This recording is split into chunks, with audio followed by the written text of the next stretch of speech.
నమస్తే. ఇన్నాళ్ళు నన్ను సపోర్ట్ చేస్తూ, ఎంకరేజ్ చేస్తూ మీ ప్రేమను నాకు అందిస్తున్న ప్రతి ఒక్కరికి కృతజ్ఞతలు. అలాగే ఈ వీడియో కూడా ఖచ్చితంగా మీకు ఉపయోగపడుతుంది. లైక్, షేర్ అండ్ సబ్స్క్రైబ్ చేసి మీ సపోర్ట్‌ని నాకు అందించండి. అలాగే ఈ వీడియో పట్ల మీకున్న అభిప్రాయాన్ని కామెంట్ సెక్షన్‌లో కామెంట్ చేసి తెలియజేయండి. ఇప్పుడు వీడియోని చూద్దాం. నమస్తే. Welcome to our channel. నేను పద్మిని. ప్రస్తుతం మనతో పాటు స్మార్త పండితులు, పురోహితులు పరిమి సుబ్రహ్మణ్య శర్మ గారు ఉన్నారు. మాట్లాడదాం. అన్నయ్య నమస్తే. నమస్కారం. కలియుగంలో చండి కలౌ చండి వినాయక అనేది అందరికీ తెలిసినటువంటి విషయం. ఈ కలియుగంలో చండిని ఎంతలా అయితే మనం పూజిస్తామో అంత ప్రశాంతవంతమైన జీవితాన్ని ఖచ్చితంగా మనం అనుభవించేటటువంటి పరిస్థితి ఉంటుంది. అలాగే వినాయకుడిని కూడా ఇక పూజల్లో ప్రథమం అగ్రగణ్యుడు వినాయకుడే కాబట్టి ఆయన తర్వాతే ఏ పూజ అయినా మనం చేస్తాం. అయితే వినాయకుడిని ప్రతినిత్యం కూడా మనం ఎలా అర్చించుకోవచ్చు, ఎలా అర్చించాలి, ప్రత్యేకించి మాసంలో వచ్చేటటువంటి బహుళపక్ష చతుర్థిని సంకష్టహర చతుర్థిగా చాలా మంది చేసుకోవటం, రకరకాల అసలు కష్టం అనేది ఎలాంటి కష్టమైనా స్వామి తీర్చటం అనేది అందరికీ తెలిసినటువంటి విషయమే. గణపతి గురించి ఒక్కసారి మాట్లాడుకుందాం అన్నయ్య. మనకి గణపతి తత్వాలు మొత్తం 8. మనందరం ఎక్కువగా విశేషంగా ఆరాధన చేసేవాడు వినాయకుడు అంటాం. వినాయకుడు అంటే అంటే విశిష్టమైనటువంటి నాయకుడు. ఆయన అన్ని తత్వాలకి మూలం అన్నమాట. మనకి గణపతి, లక్ష్మీ గణపతి, కార్యసిద్ధి గణపతి, వరసిద్ధి గణపతి, తర్వాత మోదక గణపతి, ఇలా అనేక గణపతి తత్వాల్లో మొట్టమొదటి వాడు వినాయకుడు. ఈ వినాయకుడిని ఏ రూపంగా ఆరాధన చేస్తే అది సిద్ధిస్తుంది. ఇందాకడ నువ్వు చెప్పావు కదా, కలౌ చండి వినాయకం. ఆ వినాయకుడు అంటే విశిష్టమైనటువంటి నాయకత్వం. అందరి గణపతి తత్వాల్లో కల్లా విశిష్టమైనటువంటి వారు. ఆ వినాయకుడిని ఆరాధన చేస్తే మనకి ఏ కార్యాలలో అయినా సరే విఘ్నాలనే ఉండవు. విఘ్నాధిపతి అని కూడా అంటాం కదా, మనం విఘ్నేశ్వరుడు అంటాం. విఘ్నేశ్వరుడు అంటే విఘ్నాలు ఏవి కలగకుండా చూసేవాడు. విఘ్నం లేకపోవడంతోనే సగం జయం కలుగుతుంది మనకి. ఎందుకంటే మనం ఏ పని మొదలు పెట్టినా కూడా ఉత్తిష్టంతు భూత పిశాచాహ ఏతే భూమి భారకాహ ఏతేషాం అవిరోధేన బ్రహ్మకర్మ సమారభే అన్నాం. అంటే మనం ఏ పని చేయాలన్నా కూడా అవిరోధాలు ఏవైతే ఉంటాయో అవన్నీ కూడా పక్కన పెట్టుకుని మనం ఇందులో కూర్చోవాలి ఆ కార్యక్రమం చేయాలంటే. అలాంటిది ప్రారంభించేవాడు ఆ వినాయకుడే, మనని అలా చూసుకునేవాడు. మనకి ఈ దేవాలయంలో ప్రతి సంకటహర చతుర్థి నాడు కూడా విశిష్ట నాయకుడైనటువంటి వినాయకుడు ఆరాధన జరుగుతుంది. ఎట్లా విశేషం వ్రతం చేయిస్తారు సామూహికంగా? సంకటహర చతుర్థి వ్రతము కాదు, సంకటహర చతుర్థి నాడు సాయంత్రము గణపతి ఉపనిషత్తుతో హోమం చేస్తాం. గణపతి ఉపనిషత్తు ఉంటుంది. సామూహికంగానే ఎవరైతే అందులో, అంటే సామూహికంగా కాదు, అర్చక స్వామి వారు ఎలా నిర్ణయించారంటే వాళ్ళు నిర్ణయించారు, అందులో పాల్గొనే వాళ్ళు పాల్గొంటారు. ప్రతి సంకటహర చతుర్థి నాడు గణపతి ఉపనిషత్తుతో హోమం చేయాలనేది వాళ్ళ సంకల్పం. అలా చేస్తూ ఉంటారు. మరి అందులో భక్తులందరూ సహకారం ఉందా లేదా అన్న విషయం నాకు తెలియదు. దేవాలయంలో అయితే జరుగుతోంది. రమ్మంటారు. నేను గాని లేకపోతే నాకు కుదరనాడు ఏదైనా స్నేహితులతో గానీ ఎవరైనా పంపించి ఇక్కడ ఆ నాడు వచ్చి సాయంకాలం పూట గణపతి హోమం చేయడం అనేది ఒక బాధ్యతగా తీసుకుని చేసి వెళ్తున్నాము. గుడి అంటే ఇక్కడ యాపరాల్లో ఉన్నటువంటి ఉమామహేశ్వర స్వామి ఆలయం. ఈ ఆలయం, దీనికి సంబంధించిన లొకేషన్ డిస్క్రిప్షన్ లో ఉంటుంది. మీరు ఇటు పక్కకు వచ్చినప్పుడు ఖచ్చితంగా గుడిని దర్శించండి. తప్పకుండా. వీళ్ళకి ఎంత నిబద్ధత ఉంది అంటే అర్చక స్వాములకి, వీళ్ళు ప్రతిరోజు ఇక్కడ నిత్యార్చన మొదలు పెడతారు. అంటే నిత్యం మనం అర్చన చేసుకుంటాం కదా, ఆ నిత్యార్చన వినాయకుడితోనే మొదలు పెడతారు.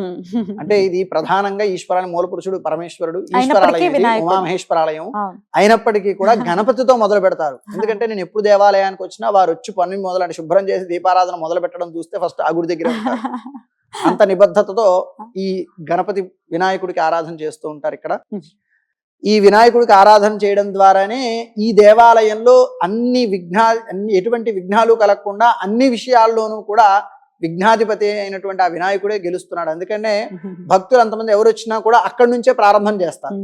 అది వాళ్ళకున్న నిబద్ధత, ఈ దేవాలయానికి ఉన్నటువంటి విశిష్టత అయినే కానీ వినాయకుడితోనే మొదలుపెట్టి అక్కడ నమస్కారం చేసుకుని ప్రదక్షిణ మొదలు పెడతారు. మనకి వారు స్వాముల వారు నిర్ణయించినటువంటి, ఆయన చెప్పిన ప్రకారంగానే దేవాలయం నిర్మాణం అయిందని అనుకున్నాం కదా. నాకు ఎప్పుడు ఈ దేవాలయంలోకి వచ్చినా కూడా ముందరికి రాగానే ఫస్ట్ స్వామికి నమస్కారం చేసుకున్నాక ప్రదక్షిణ మొదలు పెట్టాలంటే వినాయకుడికి నమస్కారం చేసి మొదలు పెడతాం. అలా ఉంటుంది ఈ దేవాలయం కూడా. దానికి తగ్గట్టుగానే ప్రతి సంకటహర చతుర్థి నాడు గణపతి ఉపనిషత్తుతో ఇక్కడ మనం హోమం చేస్తాం. విశిష్టంగా ఎప్పుడైనా బుధవారం నాడు అలాగా గణపతి ఉపనిషత్తుతో అభిషేకం కూడా చేస్తూ ఉంటారు. ప్రతి బుధవారం అనుకుంటా, అర్చక స్వాములకు తెలుస్తుంది. ప్రతి బుధవారం అనుకుంటా ఉదయాన్నే బుధవారం నాడు వినాయకుడికి చేస్తారు, నిత్యము ఈశ్వరుడికి జరుగుతుంది. శుక్రవారం అమ్మవారికి చేస్తారు, మంగళవారం సుబ్రహ్మణ్యేశ్వర స్వామికి. ఏ అలాగే, దేవారాధన కూడా ఆంజనేయ వదిలిపెట్టకుండా ఆంజనేయ స్వామి శనివారం నాడు, శనివారం నాడు ఏ దేవాలయం కూడా ఏ దేవతని కూడా వదిలిపెట్టకుండా మొత్తం వారం రోజులు కేటాయించి చాలా శ్రద్ధగా చేస్తారు. Right. మొత్తం పనులన్నీ అయిన తర్వాత కింద నవగ్రహాల దగ్గరికి వెళ్ళి నవగ్రహాలు. శుభ్రం చేసుకోవడం చాలా శ్రద్ధగా చేస్తారు. Right. ఆ శ్రద్ధే భక్తిగా మనకి Mm. ఇలా వచ్చిన వాళ్ళందరికీ కూడా యోగింపజేస్తుంది. రైట్. వినాయకుడు అంటే మన అందరికీ తెలిసిందే, ఒక బాలుడుగా ఖచ్చితంగా చూడొచ్చు. చిన్న పిల్లవాడు కాబట్టి వినాయకుడిని ప్రసన్నం చేసుకోవటం కూడా సులభతరమే అని చెప్పేవాళ్ళు లేకపోలేదు. అవును, వినాయకుడిని ప్రసన్నం చేసుకుంటే ఇందాక నువ్వు అన్నట్టుగానే విఘ్నాలన్నీ తొలగిపోతాయి జీవితంలో. ఎలా సులభంగా ఏ నామంతో స్వామిని ప్రసన్నం చేసుకోవచ్చు అన్నయ్య? విఘ్నేశ్వరుడికి ఒక ధ్యాన శ్లోకం ఉంది. ఆ శ్లోకాన్ని మనం నిరంతరము కూడా పఠించడం ద్వారా, ఉదయాన్నే లేచి పఠించడం ద్వారా అంటే ఎటువంటి విఘ్నాలు ఉండవు మనకు. ఉదయాన్నే లేచిన వెంటనే అంటే లేచిన తర్వాత అంటే మనం పూజ ప్రారంభం ఆ చేసుకునేటప్పుడు, సమయం. లేదా ఏదైనా కార్యానికి వెళ్ళేటప్పుడు అండి. విఘ్నధ్వాంత నివారణైక తర విఘ్నాటవి హవ్యవాట్ విఘ్నవ్యాలకుల ప్రమత్త గరుడో విఘ్నేభ పంచానన విఘ్నోత్తుంగగిరి ప్రభేధనకరి విఘ్నాబ్ధి కుంభోద్భవ విఘ్నాఘౌ గగన ప్రచండ పవనో విఘ్నేశ్వర పాతునః. ఏదైనా ప్రధానమైనటువంటి కార్యాన్ని ప్రారంభించి అంటే ఆ పని మీద వెళ్ళేటప్పుడు ఈ శ్లోకాన్ని వినడం చాలా విశేషం. ఓ ఇది వినండి.